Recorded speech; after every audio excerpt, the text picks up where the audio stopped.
Alright, again a bit of an update. So these bolts back here seem to be relatively simple to remove. The ones that are on the firewall right from the let me put up my light here. These guys here, there's one there, there's one in there, there's one there, and there's one more way down there that I haven't yet had any chance removing. It's a little stiffer, but to be able to remove that, what I did is that I completed the removal of my flare, which is sitting on the ground right here. You see that? And the only way to get that puppy off was to pry it off, because Jeep decided to put on these bolts here, as you can see, 1, 2, 3, that on the inside have an inner sleeve, a threaded sleeve, and as soon as you try to remove it, well, forget it. It just spins into nowhere. So I had to take my screwdriver and kind of put it between the fender and the flare. I just kind of pop it off this way. Didn't really damage the flare. It just kind of bent and then bent back into place. So the last 3 here, if I can hold on to this somehow.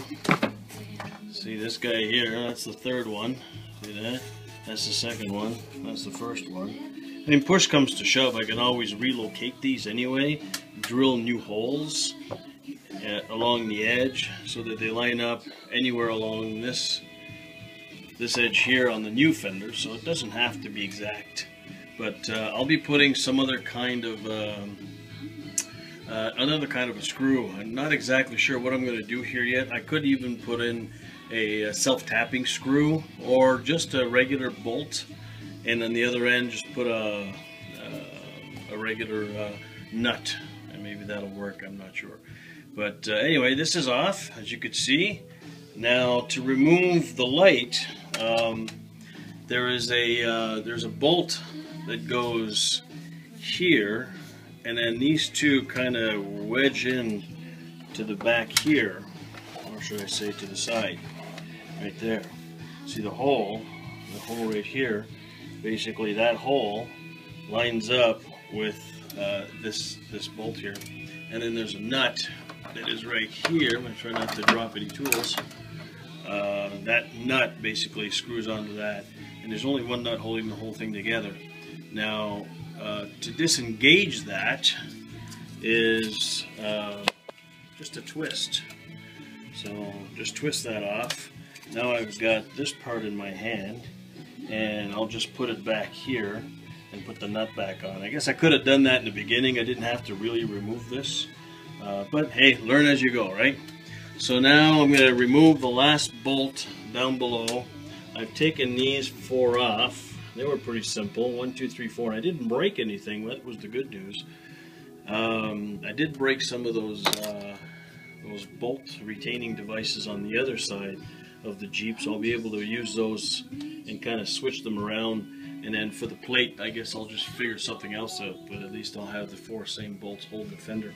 And then afterwards, there's a couple of bolts here. There's 3 inside here.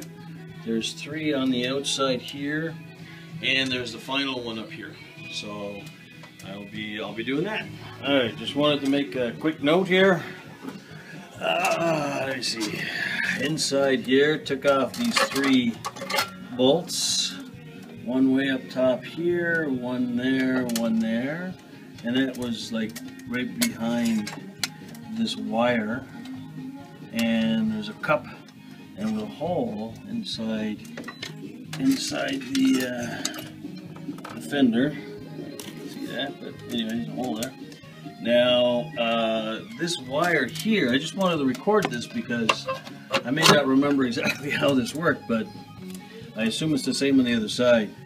This wire here basically was held with a clip back here. There's a clip there, in there, and then came underneath the front part of the fender.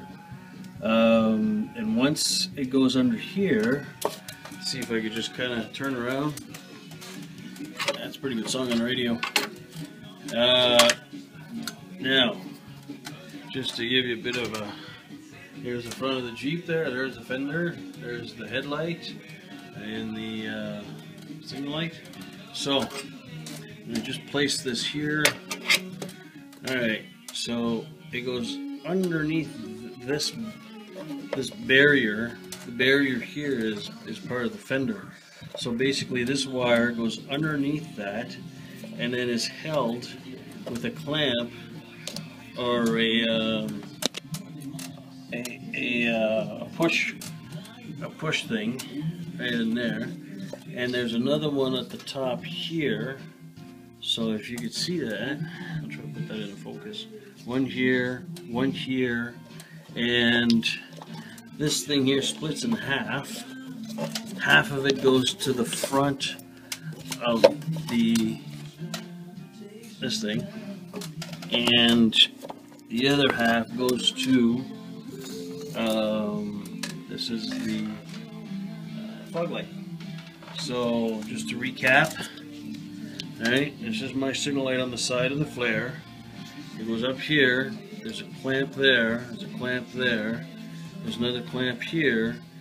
This thing here goes to the fog light, and up here is where it splits. See that? So signal light splits here, right there, and then right where it splits, that goes to the front signal light in there. Okay, so hope you got that. Hope I did. I'll remember how that goes. Taking those three wasn't too tough. That back one back here, I reached it from underneath, and the easiest position to do that is to actually take a knee, which means I was facing this way. I had my ratchet in this hand, and the other hand basically was pushing the thumb on my ratchet socket. So as I was doing that, basically but to be able to get into that position, you got to obviously take the tire off, and by putting the right knee on the ground and lining up this way, then it was easy enough to reach under there and to get it done. She's tight, it's pretty tight, but and I assume that the Jeep puts on a lot of lock nut on there. So, but I got her off. Took me about 5 minutes, but it wasn't that bad. But she's tight. All right. So here's the fender. It's off, and here's where that funny thing fit in. I'm still not sure what that is. I got to look into that. But at the bottom here, there's a clip. See that? And basically that thing would slide into that, and then at the top there'd be one bolt right here that would hold everything down. And that seems to be welded right into the fender. So I'm going to have to improvise here, because obviously you can't weld into fiberglass. So I was looking at this unit. It's very light. There's not much to it. It doesn't say much either. There's the top where there's a bolt. But I noticed down at the bottom there's a couple of holes here, so I might be able to drill through my fender this way and attach it with a couple of even tie wraps, for that matter, or just a couple of bolts or something. But there she be. She's off, and came off pretty good. There was this one rivet again that was giving me a bit of problems back in here. There it is. There you can kind of see it. And I ended up having to take a screwdriver and pop that off. Didn't damage the fender too much, just a little bit, little scratch. So the rest of it came off pretty good. There's 3 bolts on the inside here. 1, 2, 3. There was 3 bolts on this side. 1, 2, 3. And basically the wire which connected everything, I ended up cutting it more on the inside of the hood, or inside the fender, so I'll be able to weld all that and put a heat shrink around it. It was pretty simple, even though this pipe was my air conditioning. I was a little concerned that the pipe was going to be in the way. I certainly didn't want to start disconnecting anything on the air conditioner, but with this tape, just basically lifting all that pipe up like this, I was able to slide it out. So the way to put it back in is you got to go forward. You kind of wedge it in. You wedge it in here first, like that, and then from the front, you just kind of slide it in and just kind of put it in there. So it shouldn't be too bad. As we can see, the rest of the Jeep's in pretty good condition. I'm pretty surprised. Not much rust. So it was just the top of the fender that was experiencing some problems here. As you can see, I'm getting some rust, getting some holes. So I'm sure that they're still salvageable for anybody who wants to repair them. Still got to take that off, and in a future video I'll show you basically how I modified that for the fender, the fiberglass fender. So for now, that's it. Signing off.